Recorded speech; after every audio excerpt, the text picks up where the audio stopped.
Okay, here we go. Round 2. Last one was 26 minutes, which is a good length, so because I can get that uploaded on YouTube. And plus on YouTube, you don't want a video that's more than definitely not more than 30 minutes, and to be somewhere around 20, 25 minutes to get people to even open it up, because people in YouTube want their messages in like 10 minutes. So we've got a lot to talk about. Generally, though, I find that if I can get them to get the video started, it appears that people are watching this because they find this information important. So I'm going to get some more people tagged in here, and we're going to do it again. Okay, keep just hanging there with me. Get a few more tags. Hopefully you'll get back in here.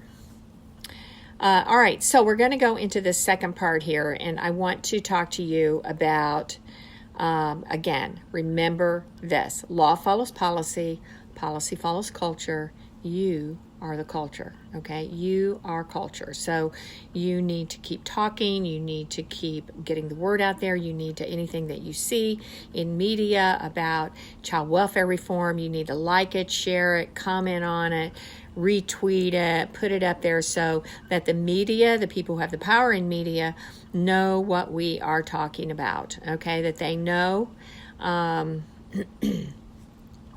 we're going, okay? All right, I got a few more tagged. Okay, here we go again. Second, okay.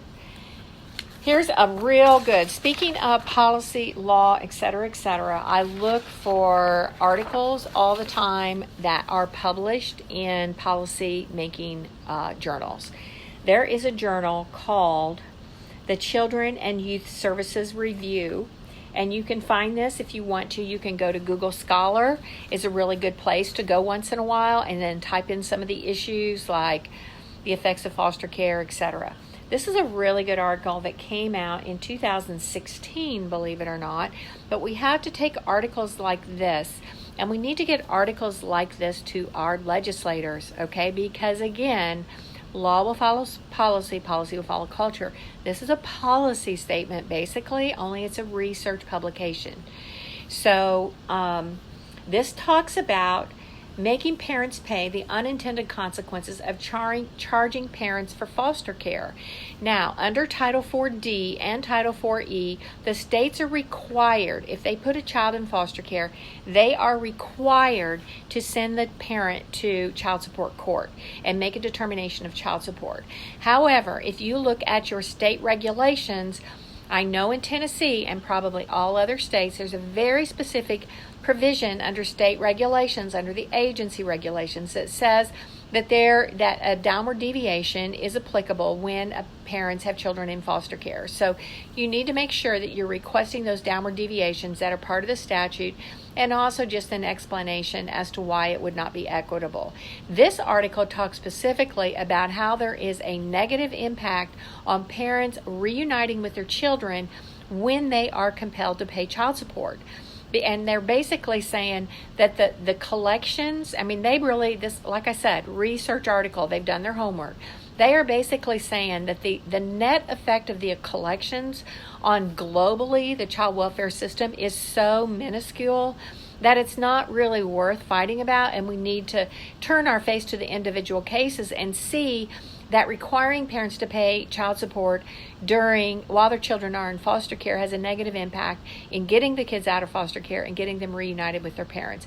It can be because the parents don't have money for other things, for transportation, for getting a new air conditioner in their house, making sure their water bill's paid, whatever it is, because we know 80% of the kids are in foster care because of neglect, and often that's related to poverty and sometimes substance abuse. And it may be a parent who's trying to get substance abuse counseling, but they can't quit their job. I had one case where the DCS required the person to work full-time, but also required them to do IOP, which is intensive outpatient. Intensive outpatient is every day, like 4 or 5 hours a day for 3 or 4 weeks. No employer is going to let you take a month off from work and give you your job back, okay? It's not a family medical leave. So there is a negative impact on being required to pay child support, and they can terminate your parental rights if for 4 months you have not paid child support. And I have seen DCS do it on that alone, okay? All right, so that's important if you want to look it up. It is called Making Parents Pay, the Unintended Consequences of Charging Parents for Foster Care. It's also a document that I'm sure I've uploaded to our files. All right, I've talked about this case briefly before. I want to share it with you again because, again, I want you educated and I want you to understand the rights of parents and the rights of families in the child welfare system. This is a case out of Kentucky. It is a federal case. A lot of you say, I want to sue in federal court. Federal court is so difficult. You have no idea. As soon as you file a federal lawsuit, the state agencies with all their big bucks are going to file a motion to dismiss. And they're going to file on the same theories that they file all the time. The Rooker-Feldman doctrine, the Younger abstention doctrine, the family relations doctrine, right? And so they're going to try immunity, right? Not a state actor, the same things. A private party, not a state actor, no conspiracy, blah, blah, blah. It's very important time to respond properly, and I'm going to try to talk about that if we have time. Again, I want to cut off at close to 20 minutes, so y'all need to let me know when I reach that time period. All right, this is called Shulkers v. Kammer. Shulkers v. Kammer. Okay, so y'all, somebody's going to type this in, all right? All right, ready? SCHULKERS v. KAMMER. Shulkers v. Kammer. It is a Kentucky case, 2019, fresh off the press, Ryan. You need to pull this case up, Ryan. Very important for Kentucky. For those of you who don't know, federal courts run in districts for their Circuit Court of Appeals. So I am in Tennessee. I am in the 6th Circuit Court of Appeals, which means it is Tennessee, Kentucky, Ohio, and Michigan. So Ryan, things that happen in Kentucky are very important to me here in Tennessee. Things that happen in Tennessee are very important to you in Kentucky, Ohio, and Michigan. Ohio and Michigan are horrible states for child welfare, as are many other districts, but you need to find out what district you're in. Very easy to Google. I've got a map up in my wall. I've shown it before on one of the live videos if you want to go through that and find out what district you're in and then start watching the law to see what's happening there. So Shulkers v. Kammer, and it is a case about basically agreements that you make with the agency, agreements to do certain plans, agreements for your children to have a safety plan, and it talks about when there is a withdrawal of that consent, how it is effective. Okay, this is really important because what happens is DCS will threaten parents, DCS, CPS, y'all know who I'm talking about.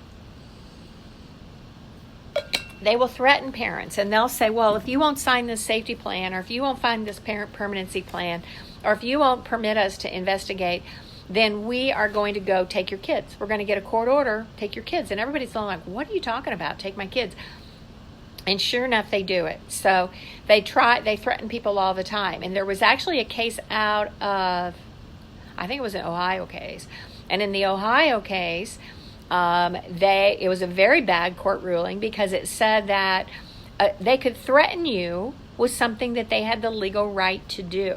Okay, so they could threaten you with something they had the legal right to do. Now, it's a very bad opinion. It stinks. I read it. I was like, shit. I was like, oh my gosh. And trust me, all the state attorneys are reading these cases, okay? All the state attorneys know these tricks, and they are pushing them downstream. Okay, pushing them down to the technical people, the training people for social workers. So that's why I want you to know what your rights are under the federal law for protecting your rights.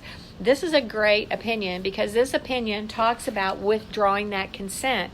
And it also talks about when your parental rights attach when there's a government intervention. I'm going to put my glasses on here a second.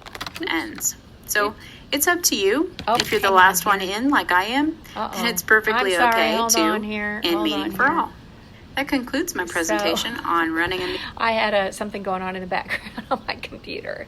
Okay, so let me get back down to this. Okay, all right, this again, Shulkers v. Kammer. I hope somebody typed that in.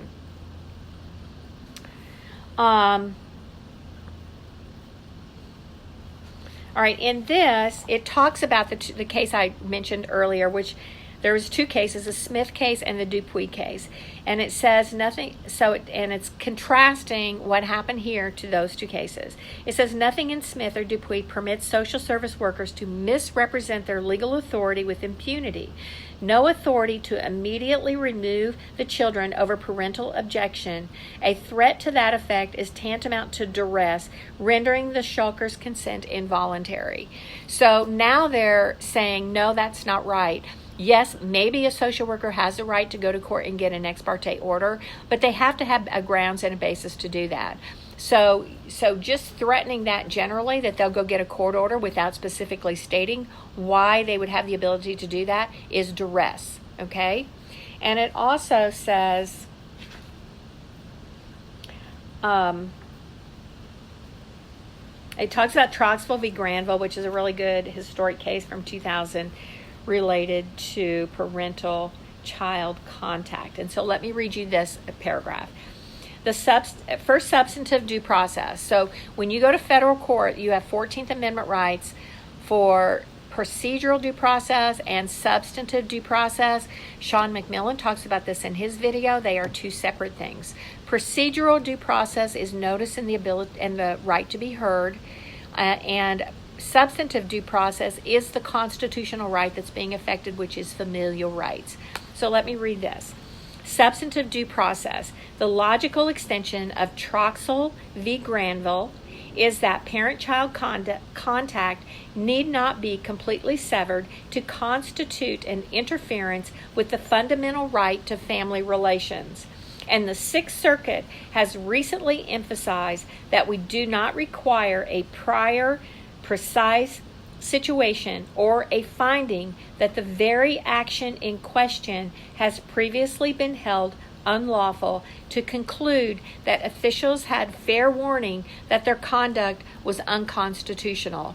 So again, a really important part of federal law is that they get immunity if they can say, oh, I didn't know that. I didn't know that was a constitutional violation. Okay?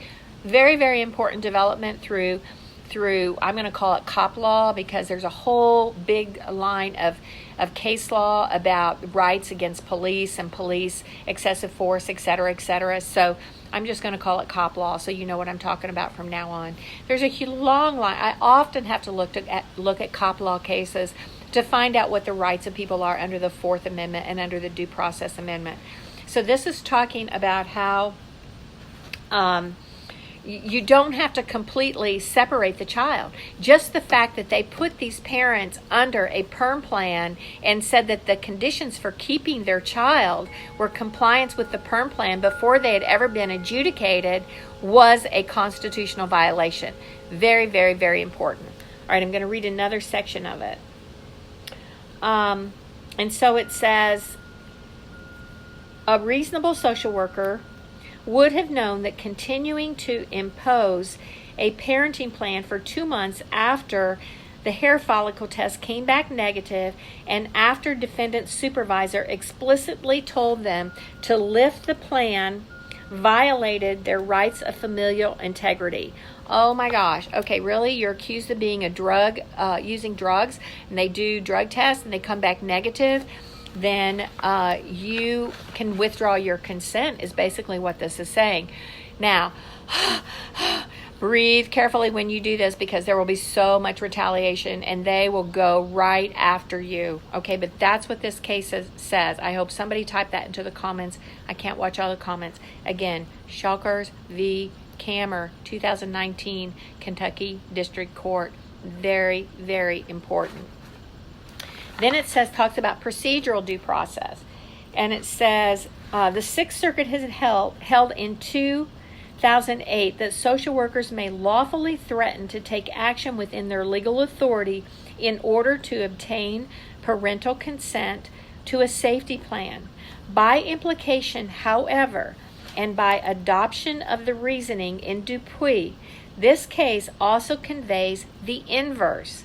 Obtaining consent through misrepresentations or threats outside of one's legal authority is constitutionally repugnant. 8 years earlier, the Sixth Circuit in Farley denied qualified immunity to social workers in part on the principle that the plaintiff's consent to the placement of her children with their father was not voluntary during the entire time involved, which would invoke procedural due process protection, which she was not afforded.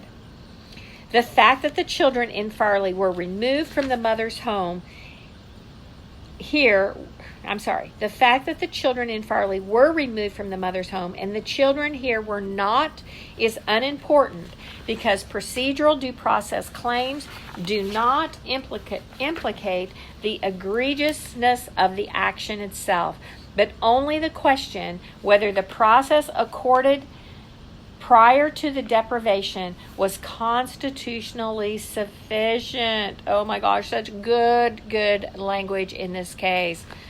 Oh, I don't know if this is going to go to Sixth Circuit or not. I really need to follow up with that because this is a district court case. And if they get denied immunity, they can automatically appeal it to Sixth Circuit. So I need to go on Pacer and see what's happening with this. Okay, it also talks about school interviews. Very, very important. Who's watching the time? Somebody give me a time thing here. Yes, take away qualified immunity. Jenny, correct. Hardwick v. Vreeken, yeah, 9th District. Okay, so Pamela, Hardwick v. Vreeken is a separate issue. It is about whether or not social workers can lie in a judicial proceeding in order to obtain ex parte. Very important. That finally got through several circuits, and we'll talk about that at another time. This is a little bit different issue. All right, school interviews, very important.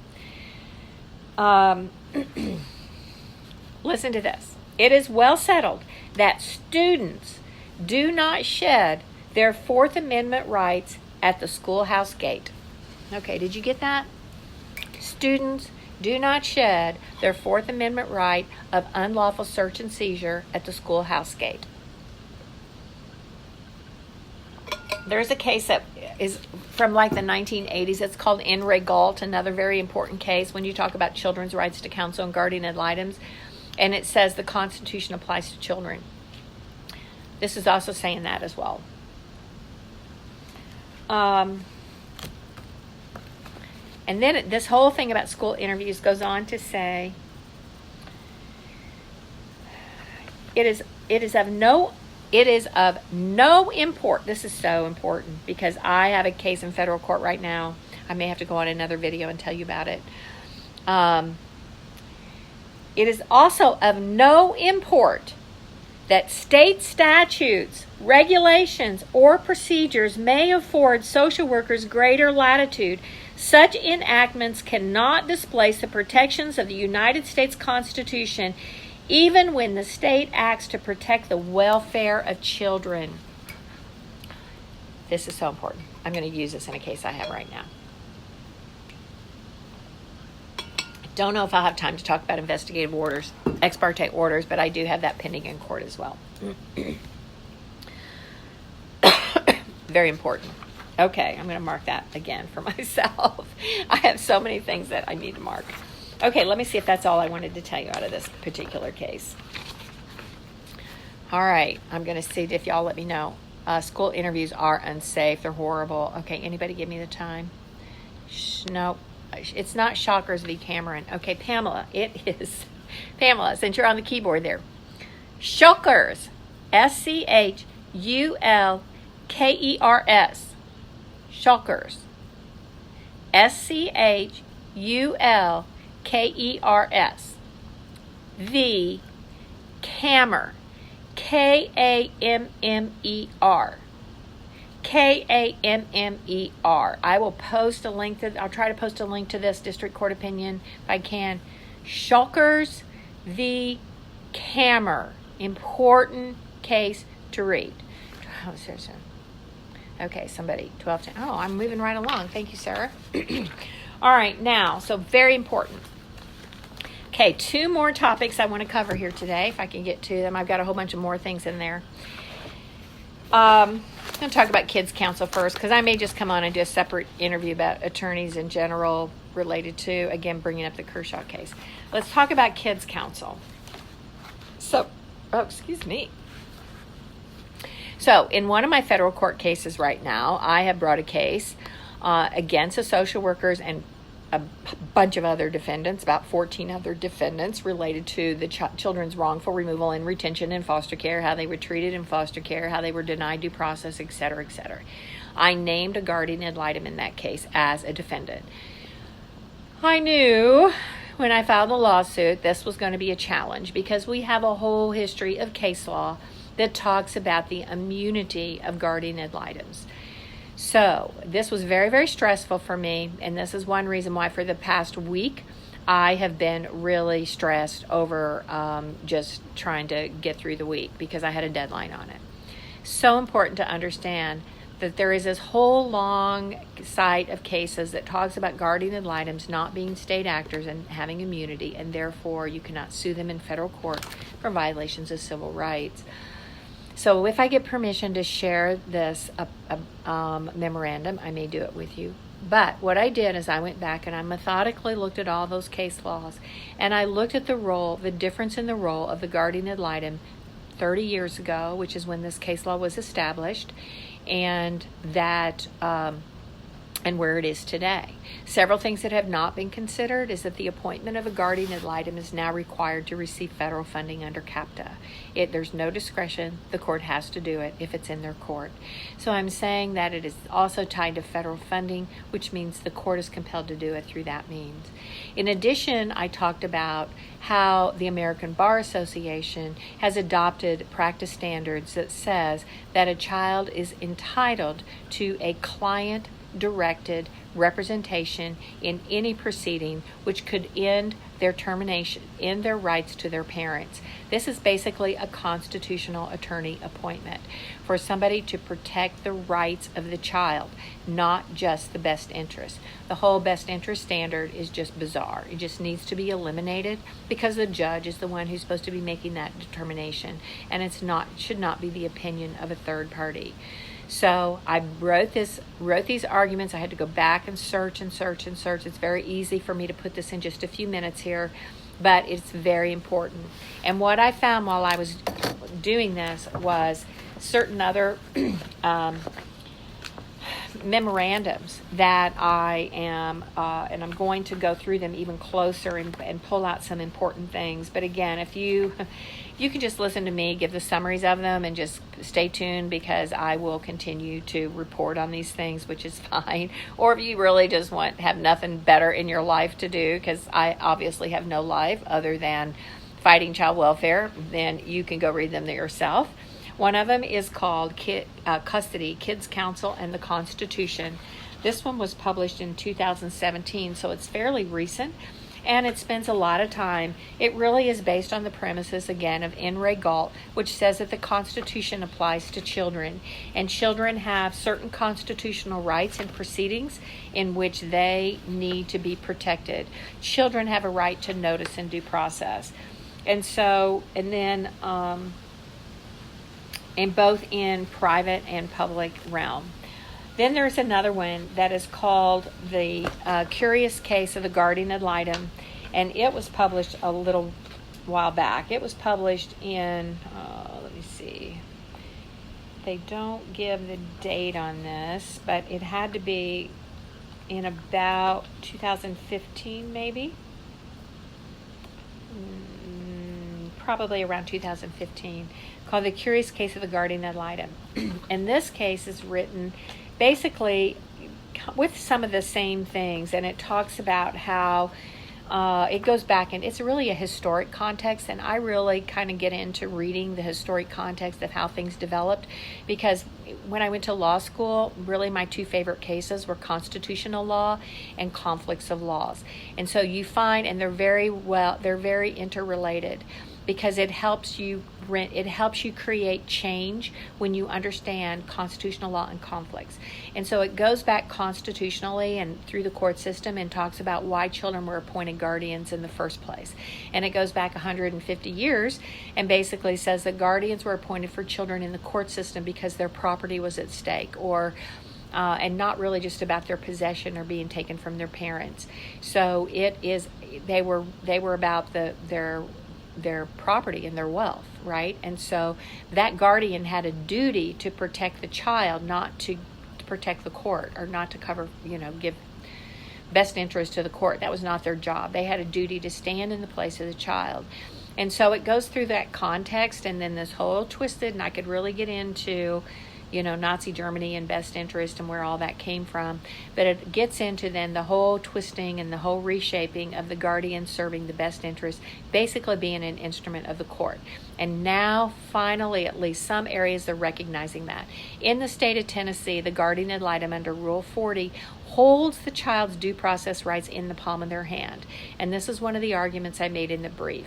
That guardian ad litem has the ability to give that child a voice or not. And under Rule 40, it says that if the guardian ad litem finds out that the child's requests are different from the guardians, that they have to inform the court, they have to have a discussion with the child about their rights, and then they can ask the court for an appointed attorney. They can also ask that they be the attorney and another guardian, but that's just a conflict of interest. I would always object to that. So that, and I'll talk about that again. I'm going to have to go off here. I'm going to have to come back on. This is going to be a 3-series thing here, so hope you're enjoying your Sunday morning with me. Go get another cup of coffee. We're going off. I'm going to finish up with guardian ad litem, and then I'm going to talk some more about attorneys, because I want you all to have an understanding about the role that attorneys are on, the positions that attorneys are in with the government. So hang on. We're going off. We're coming back on. I'm only going to do 25-minute or so videos. Bye. Talk to you in a minute. Bye.